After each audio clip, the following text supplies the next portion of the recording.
la valeur du temps de la relativité générale. Nous prenons l'équation de la relativité E égale mc au carré. C est une vitesse, donc on peut remplacer C par une distance divisée par le temps. Alors ce qui donne E égale m d2 divisé par t2. La résolution de l'équation permet de trouver la valeur du temps. Elle est égale à la distance parcourue multipliée par la racine carrée de la masse divisée par la racine carrée de l'énergie. La racine carrée de cette équation donne deux solutions. Une solution positive et une solution négative.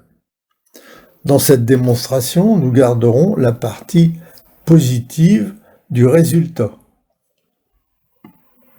La partie négative pourrait faire l'objet d'une étude particulière. Alors, que nous dit cette équation? Elle nous dit que le temps est proportionnel à la distance. Donc cela voudrait dire que lorsque l'on s'arrête de se déplacer, le temps s'arrête. Ah non, le temps continue. Pourquoi? C'est parce que nous sommes sur une Terre qui se déplace à 30 km par seconde autour du Soleil et que le Soleil se déplace à 236 km par seconde dans une galaxie qui, elle, tombe dans l'infini de l'espace à 650 km par seconde. Autrement dit, en une heure, nous faisons plus de 3 millions de kilomètres dans l'espace. Donc, la distance de cette équation n'est jamais nulle. Voici quelques exemples de l'exploitation de cette formule.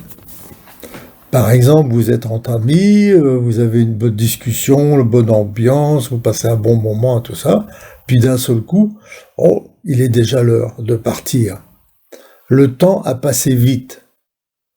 C'est le meilleur compliment que vous puissiez faire à votre hôte qui vous a invité.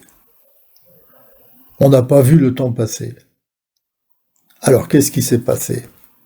Il y a eu une sorte de synergie entre les personnes, une création d'énergie locale, de plaisir, de satisfaction, et le E de l'équation a été légèrement augmenté, c'est-à-dire que c'est devenu un E+. Et par conséquent, l'application de cette équation engendre une diminution du temps, puisque E est au dénominateur. Autrement dit, quand les choses vont bien, sont bonnes, que tout va bien, des bonnes vacances, des bons moments, eh bien, on dégage un peu d'énergie qui nous réduit la sensation de la durée du temps. Alors maintenant, si vous êtes avec quelqu'un que vous n'appréciez pas, l'expression populaire dit « il a pris toute mon énergie, il a pompé toute mon énergie ». Ben oui, dans cette situation, engendre un petit moins au niveau de l'énergie, ce qui entraîne un petit plus au niveau du temps. Et le temps plus indique que la sensation du temps a été plus longue. Alors maintenant, au niveau du trou noir, c'est autre chose. Là, vous avez de la masse qui tombe dans le trou noir. Et la gravitation, dans ce trou noir qui tourne,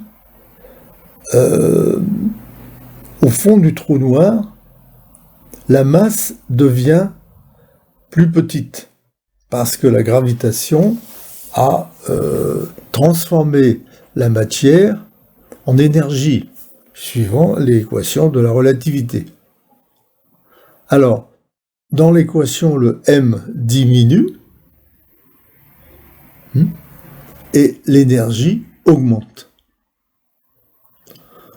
Donc, ce qui fait que le temps diminue, jusqu'à arriver à 0 lorsque toute la masse, le M, arrive à 0 et que l'énergie est maximum, et donc le temps, lui, est 0. Donc, au point singulier, il y a de l'énergie, mais il n'y a plus de temps. Cela explique que cette énergie se retrouve étant transformée complètement, cette masse étant transformée complètement en énergie, elle se retrouve dans l'espace invisible derrière la membrane.